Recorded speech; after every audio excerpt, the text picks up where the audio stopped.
Welcome. So, hey everyone, this is a Mongoose expert session on higher ed student engagement. I am Jessica Stonish and I am here with Mike Kochczynski, and we are diving into the 7 most effective strategies for Giving Tuesday. And how your school can make the most of the holiday. So my background is in marketing and communications.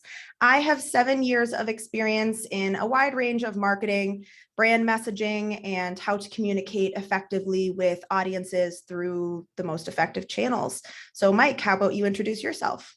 Yes, well, I am a client success lead and partner manager here at Mongoose. Been here just over 4 years, sat through hundreds of implementations and probably close to 150 Giving Days and Giving Tuesday campaigns. So very excited to share my insights with everyone today. Awesome.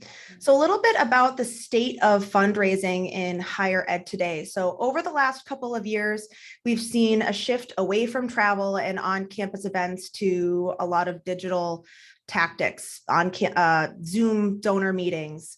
We're seeing a drastic change for a field that's really been all about face-to-face relationship building, now relying on alternate channels like texting and digital outreach to do a lot of their fundraising outreach. So the goal of today's conversation is to help fundraising teams overcome some of the challenges that we're seeing today with the shift to digital and help prepare everybody for a really great Giving Tuesday this year. So Mike, can you shed a little bit of light on what we're seeing in higher ed fundraising right now? Yeah, well, I think the trends are all interrelated, but we're seeing a turn towards obviously more digital engagement. So as Jessica alluded to, COVID was an accelerant for that. We had seen some institutions dabbling in this concept of digital engagement officers to either supplement or even in some cases replace major giving officers. That has happened, and we're seeing a expansion into that. We've seen institutions also pivot some of their messaging away from making a very specific direct ask and to being more of an engagement with an alumnus or alumna. So, how are you doing? How's your career search going? Or how are things at work or in life? And, can we help you connect with other alumni, et cetera, those sorts of things. And the results have been really successful. We're going to talk about it a little bit later, but that conversational tone has really helped institutions weather storms. And, some institutions have even done better than anticipated by taking on some of those strategies. Yeah, that's awesome. That's great to hear.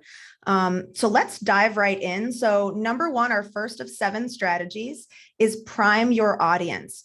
So no one likes to get a text from a brand and not know, why they're reaching out. So making sure the recipients of all of your Giving Tuesday communications, and this is whether you're texting, whether you're reaching out via email, whether you're doing social media outreach, however you're communicating with your constituents, let them know what to expect and making sure that they know why you're communicating with them and that all of their contact records are up to date in your database. So Mike, let's dive into this one a little bit. Mm-hmm. So I forget the institution, but on a webinar earlier this year, there's an institution who said they aim for every text they send to be delightful and never a surprise. And I really like that. So the people receiving your text should have some expectation that it was going to happen. These are alumni that engage with you on social media in a positive way. These are people that are on boards, committees, volunteer, show up at events, those sorts of things. Engage with those people. And then part of texting in advancement isn't just soliciting the gift and bringing those in, but it's also updates and information. So we've learned that an average of 700 alumni updates translates to about $500,000 in additional giving in a particular fiscal year. So, understanding where your alumni are and confirming those details generally leads to better giving and better results on Giving Tuesday or Giving Day. Yeah, so you just touched on this. So one of the reasons that we want to have updated contact information, and a great way to do that is texting, right? Why we want to have that information is because segmenting is so important. So that's number 2 in our most effective strategies, right? Is make sure you're segmenting your audience. Highly personalized communication is absolutely key. You need to make sure that you're segmenting your audience into groups so that you can communicate with them as effectively as possible in the language that they would respond to. And you're going to want to segment your groups by field, by year, by interest. Mike, what more can we say about segmenting your audience and making sure that you're communicating effectively?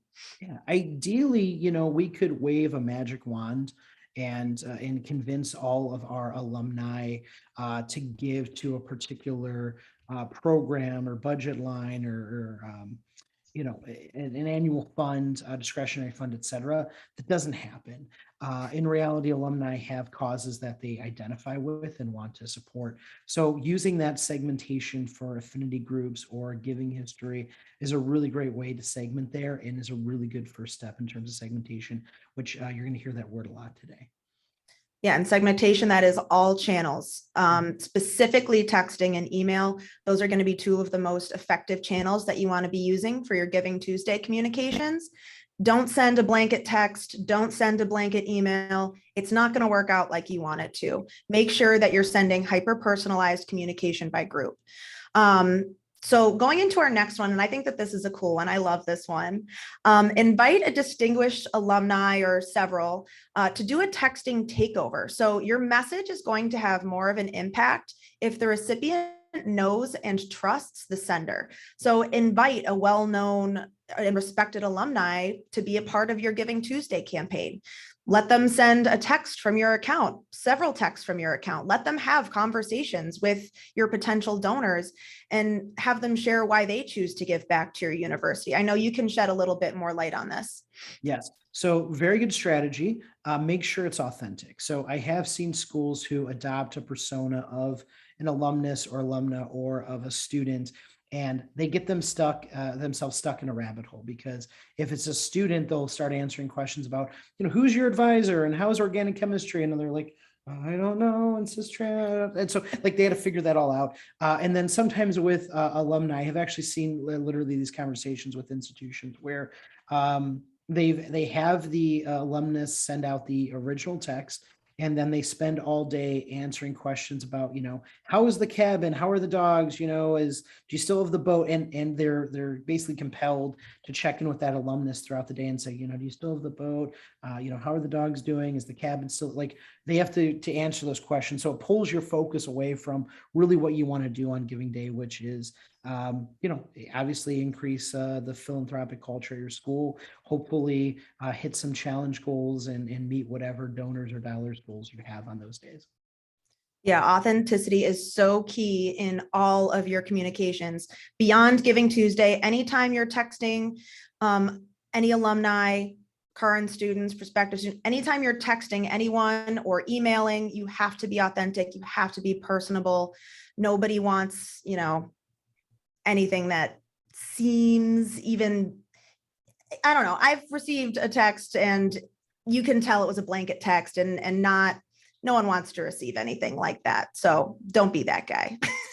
The next one, and I love this one too, probably because I'm so competitive, but encourage participation through a contest. So contests and gamification, they're a great way to generate excitement, increase gifts, and really engage your audience in a unique and enjoyable way. And Mike, I know that you have a lot of experience working with clients who do a lot of gamification and contests.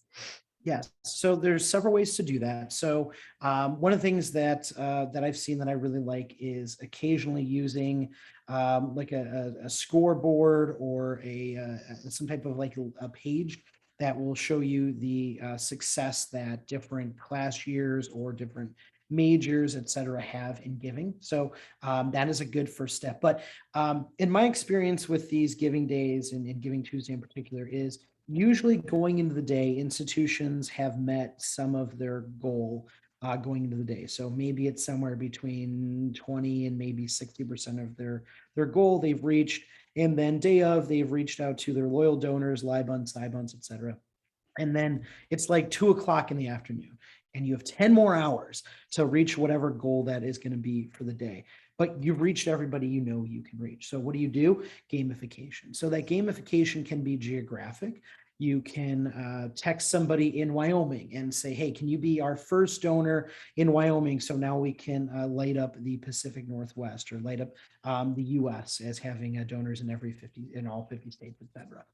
Really good technique. There's an institution in Wisconsin, right on the border of Minnesota, that texted throughout the day the Wisconsin alumni and Minnesota alumni and kept updating, who was leading in donors and dollars. So, Wisconsin has 58 more donors, but Minnesota has, 14,000 more dollars. Can you beat that gap by the end of the day? Really clever, really good ways there. Class years, a very natural way, obviously, to pair cohorts against each other. So 2004 grads versus 2005 grads. Actual reunion years is also a good technique as well. Student organizations, I've seen some of that too, if you have that coding in your system of record. So putting student government against student newspaper, fraternities and sororities in Greek life against each other. Teams, a really good one. So classic one from actually Jessica and I's alma mater, Canisius College, men's lacrosse versus men's baseball. Both teams raise a lot of money, have a lot of participation, big roster sizes, and they play in the same season. So there's naturally a healthy rivalry there. And so keep it fun, but play off of those healthy, fun cultural rivalries that you have on your campus, and don't be afraid to utilize them. Yeah, I love that. It makes it so much more interesting and exciting to give. And especially with those athletes, right? You get that competitive edge. They're so much more likely to give. So spinning off of that strategy is setting deadlines to inspire action. And this is very closely related to if you're in a situation where you're doing a challenge, or you have people who are matching gifts and you have an actual deadline. And this is going to be Giving Days, Giving Tuesday, right? So this is a proven method specifically on, again, Giving Days, where that a lot of nonprofits use, institutions use, setting deadlines to create that sense of urgency for matching or challenging gifts. What more can you say about that? So it's absolutely true. I would say pick your spots there. This is a tool you're going to use with your most engaged alumni. So sometimes institutions will they will reach out to people who have given consistently on Giving Tuesday and saying, hey, you only have 10 more hours to to continue your record of supporting whatever institution this might be. Can we count on your support again this year? But that doesn't work for everybody, right? So if somebody is not as engaged, they're more likely to send back a snarky response. They're probably more likely to disengage because they'll say, well, if you don't want my gift today, then why give anyway? So you want to be able to really target that message to the alumni who are most likely to care about that sort of thing. Yeah, that's awesome. So we do have a couple questions coming in. So the first question from Stephanie: do you have experience with texting and older donors, older alumni, and would you recommend it? Yes, highly recommend it. Stephanie, I'm going to give you a stat actually towards the end of today's conversation. But yeah, so many institutions go in thinking that, well, we want to reach Gen Z, or we want to reach millennials or Gen X, and texting is the way to do it. And it's not, that's true, but it's not just that generation. It's sort of across the board. It's multi-generational. I'm very excited about the stat I'll share in a bit. Yeah, that's awesome. Yeah, keep an eye out for that stat because it's a good one. So we had Lindsay come in with 2, and I think we can answer them both at the same time. So how many times per day on Giving Day do you want to text a single donor, and can you text the day prior to Giving Day? Yeah. So what does a cadence look like for texting leading up to a Giving Day? So it depends on your alumni population, right? So in real life, outside of, doing these conversations, I am the VP of my alma mater's alumni board. Somebody like me who's very engaged, loyal donor, not quite leadership giving level, but somebody who's active in my alumni community, I should expect maybe 1 to 3 at most on Giving Day. I would say your less engaged or least engaged alumni, maybe 1 on, again, Giving Day. But to your point about texting before Giving Day, somebody who's really active in your alumni community, they might serve in as ambassador for you. So I would reach out to those people and work with them and say, hey, can you on social media or via texting or via email, whatever the case might be, can you reach out to the people who graduated with you or who are on the same team as you or the student organization, those sorts of things, all really, really good tactics I've seen. Yeah, that's awesome. So we have a couple more questions coming in, but we're gonna jump back to our strategies quick. If we haven't gotten to your question yet, we will get to it soon. So the next one, and I really, really like this one. I like them all, but be vocal about the impact of the gift. So I know when I make a donation to any kind of charity or not-for-profit, I like to know where my money is going and that it's making an impact. It doesn't necessarily prevent me from donating, but it does make me feel better about my gift, and it makes me more likely to donate in the future or on a recurring basis. Your donors want to know that they're making a positive impact, and it makes them feel valued. It encourages them to continue giving on a recurring basis. So, Mike, do you want to dive into that a little bit? Absolutely. So we found some institutions will send pictures of the student callers. There's an institution in Nebraska that after a text goes out with a link to fulfill a pledge, there will be a picture of that student in front of a particular landmark. Really, really smart, creates a connection. And I think subtext is really important. So having those students text out, having those distinguished alumni, whatever the case might be, staff members, reach out, reminds people that you're communicating with another human being, and this another human being on behalf of the institution benefits from the action you're taking. So, reminding people that students receive scholarship dollars from these endowed scholarships. People's research is funded through these sorts of things. Any subtext like that is really, really important.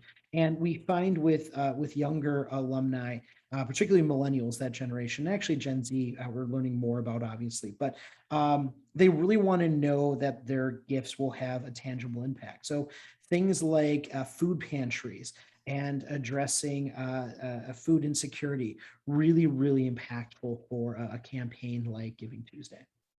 Yeah, we did have a question come in, and because you just mentioned sending a picture to double down on the impact of your gift. A question came through: can we send a scorecard picture through? And they mentioned Mongoose texting, but that can be really any texting platform. So can that help with gamification? What can you speak to as far as using things like images to help with your campaign, specifically your texting campaign? Absolutely. So I absolutely love it. I think showing a page like GiveGab or Scale Funder, there's lots of tools out there that will show you scoreboards or maps, etc. Really, really clever way to dig into those sorts of things. I think it's a brilliant idea. I would highly recommend that idea. And we find that alumni in particular tend to respond to more informational images than the rah-rah school spirit stuff. So myself, I love my alma mater's mascot. I live for that sort of thing. Not all alumni do, right? So putting a GIF of your mascot waving your institution's flag, it's nice. We find it doesn't have the impact of putting actual scoreboards up there or showing a potential building that's getting built or showing students who are benefiting from a particular scholarship. Those sorts of things definitely move the needle better. Yeah, so stick more to showing the impact, and in the case for gamification, scorecards, scoreboards, those are really great images to include in your texting campaign. So the last of our strategies before we dive into some more of these questions, double down on thank yous. This is something that a lot of institutions might overlook, and it doesn't necessarily impact this Giving Tuesday, but it very well may impact your next. So if you donate, if your donors contribute to your campaign, thank them, right? You can't thank your donors enough. Absolutely not. You hit that right on the head. You absolutely cannot thank your alumni, your donors enough. And we find that this sort of primes people for future outreach for continued giving. So some institutions will send out texts that say, Mike, thank you so much for being a loyal alumnus. Can we count on your support again this year? It's hard to make that ask if in the moment last year you didn't acknowledge the impact I had on the institution last year. In fact, there's also lots of research to demonstrate that as consumers, as individuals, that when we know we helped people reach a goal, we're more likely to respond better to the ask in the future. So for all those reasons, I absolutely recommend thanking. It's also just the right thing to do, a nice thing to do for your alumni. Yeah, absolutely. So thank your alumni, and hopefully they thank you in return by continuing to contribute to your institution. So we're going to dive back into some of these questions. So from Rachel, we are executing a campaign for our donors to text a word to give a gift. Have you seen any success with campaigns like that? So institutions aren't doing this as much. We find that like the text to give model tends to be more successful when things are more dire. And I know higher education right now is in flux.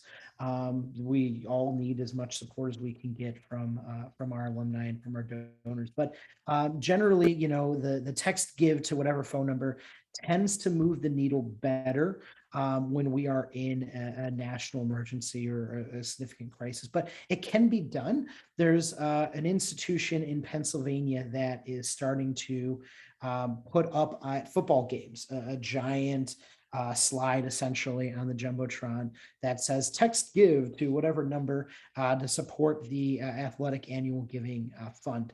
And they've been happy with the results. I haven't heard how much they've raised, but I know that they found that it's been successful in their words. So not as many institutions are doing that, but you could, and there's no reason you can't be a trailblazer in that area. Yeah, that's great. Another one, and this is a good one. So this is from Brian. Thoughts on sending users to a single landing page where they can choose where they want to give, or is it better to have a more focused experience? Great question.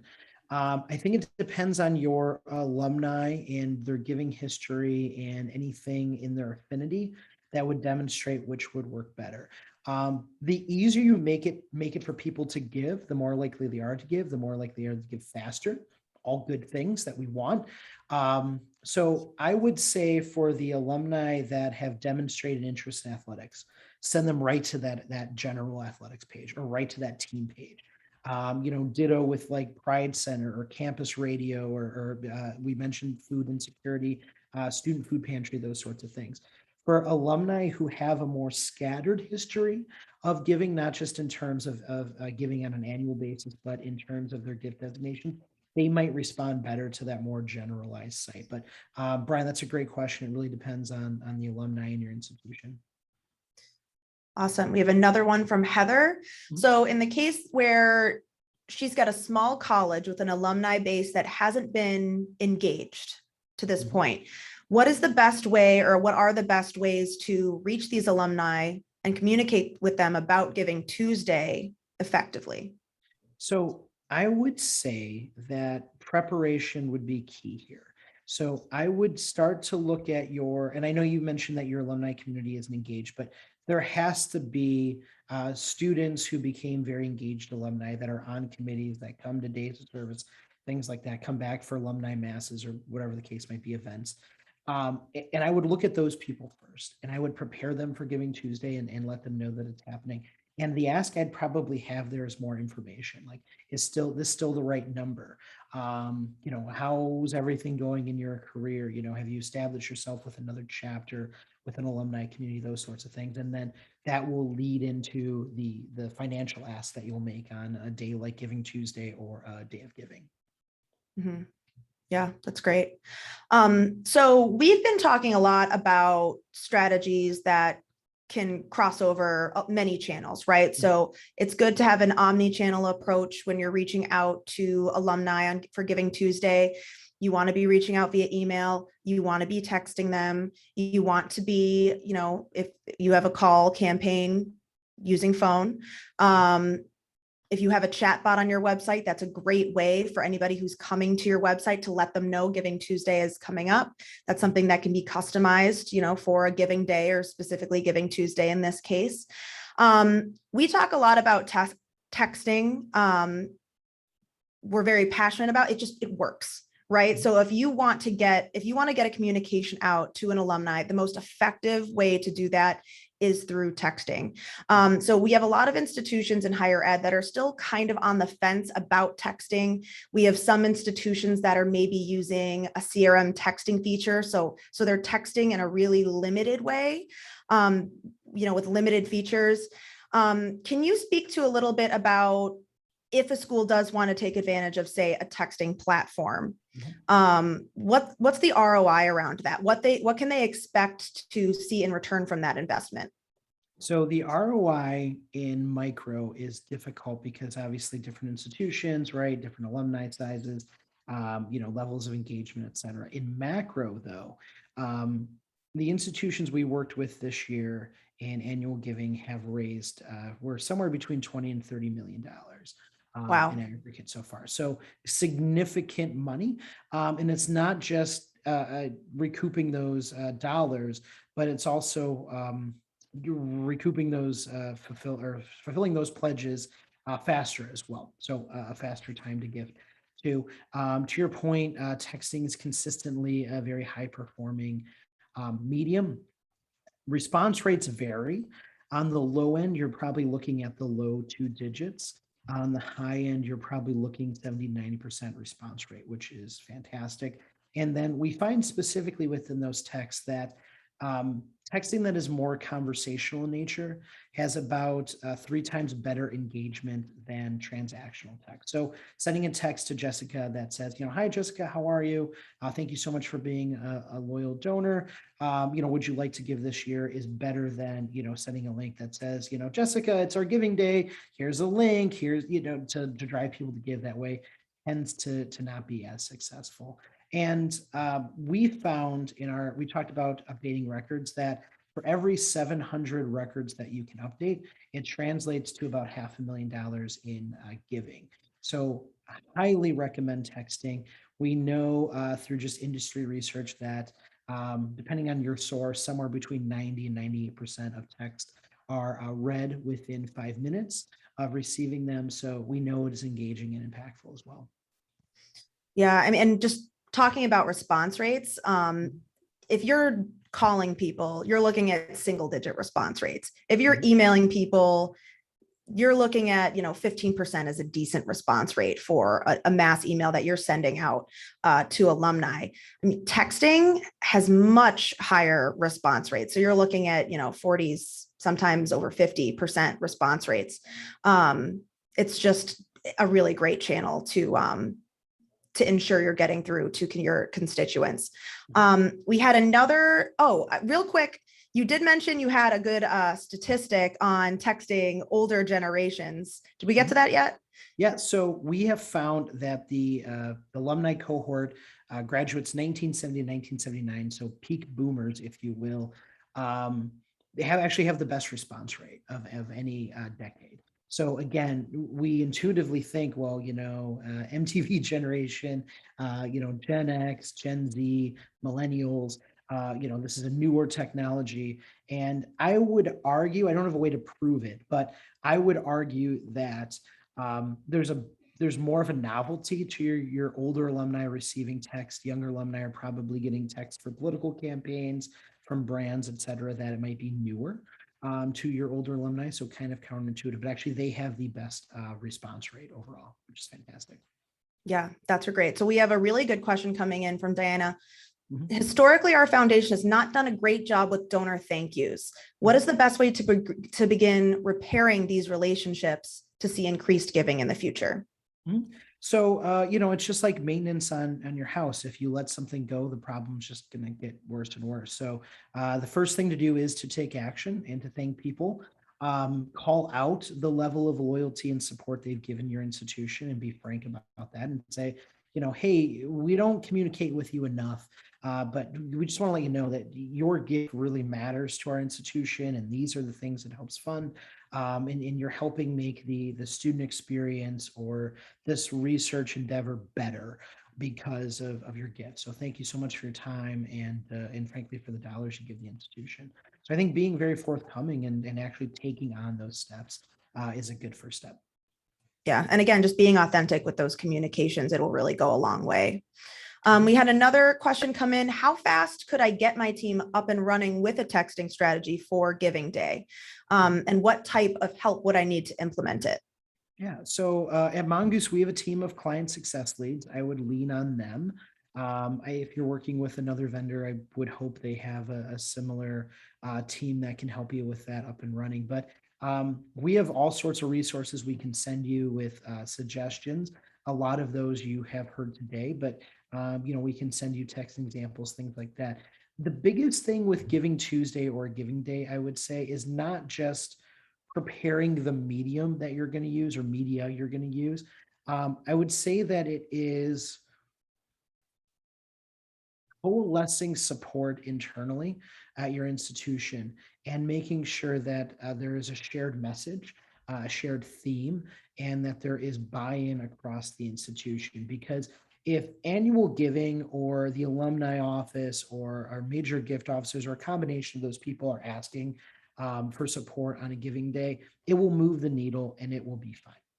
But if you have your English faculty and your political science faculty and your athletic teams and coaches and your student life people, and you have all these groups working in unison and reaching out to their spheres of influence, their networks, you're going to have not only significantly more success on something like a Giving Day or a Giving Tuesday, but I think internally there's a sense of a pride that's going to come from those results at the institution that does have a monetary value, but also has an invaluable impact on morale and frankly, as an institution. Does that make sense? I think it does. If it doesn't, go back to Q&A. We'll embellish a little bit more. So we have another question that came in. So what is the best strategy to utilizing texting on Giving Tuesday or any Giving Day when you're working with a limited budget and you have a smaller number of texts that you can send? Yeah. So, classic fiscal, monetary, budgetary management, right? So we want to aim if we have a limited number of texts we use, we want to aim that where it's going to have the greatest impact at the institution. So if you have very engaged alumni that will support certain causes and those causes need that funding, aim there. If you want your dollars to go to, presidential discretionary areas or to unrestricted giving, annual giving, those sorts of things, find your most engaged alumni and drive them to those areas. So it all depends really on what your priorities are, and make sure that you're orienting your texting, the copy of your texting, the segmentation towards those areas and push people to those areas. And then, as we alluded to, double down on the thank yous and the impact that people make. Because yes, while what you raise on Giving Tuesday is what you're going to raise on Giving Tuesday, this will also help you in the future. Another thing on limited budgets, we have so many schools right now that are struggling with limited budgets, especially around marketing and communications and outreach. It's important to look at your budget and where you're spending it. So many institutions are wasting a big chunk of their budget on campaigns or platforms that aren't working for them.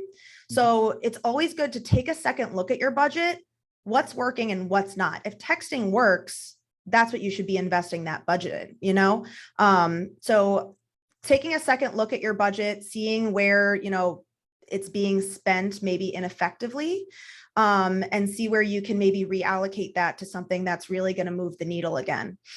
Mm-hmm. Another question on pictures for text messages. Can you incorporate pictures into your text messages? We did touch on that, but yes, you absolutely can.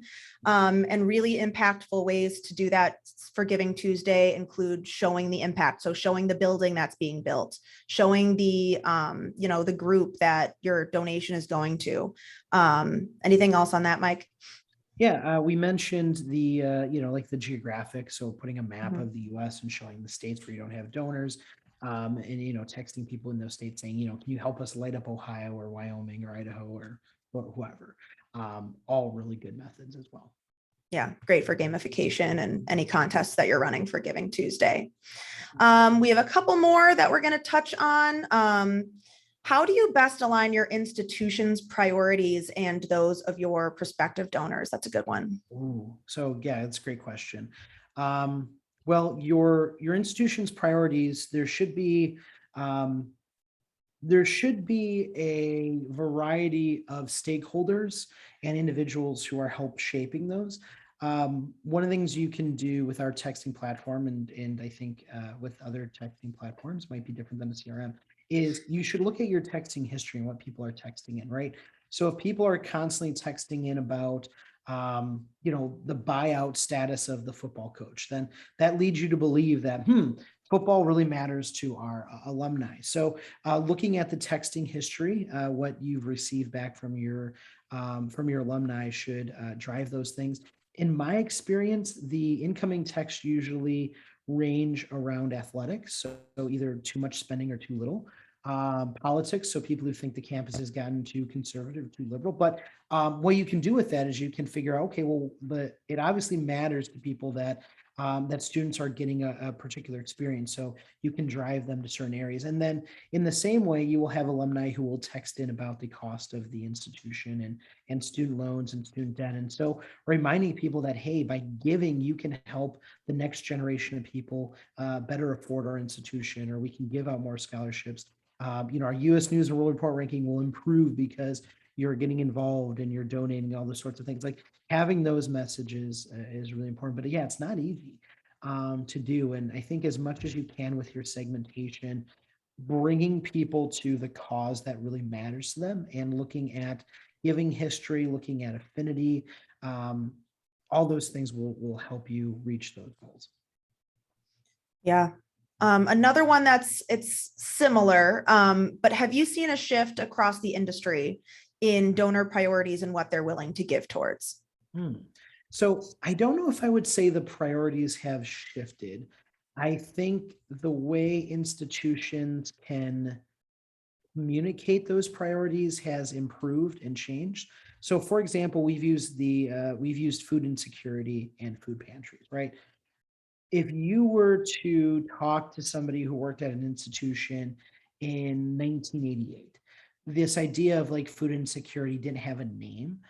It didn't have a resource. People would just say, "Oh, the students are in the dorm," and by the way, we don't say dorm anymore; we say residence hall. But they're just going to pool their money and buy a pizza, and we know that that's not really true, and that people, are hungry after classes, and so our ability to articulate those things may have changed. But in terms of where people are giving the impact, I don't think that's changed as much as we think. I think millennials in particular, and I would imagine we're going to see this with Gen Z as they transition more into alumni, is they're going to want to see that their gift has a tangible impact.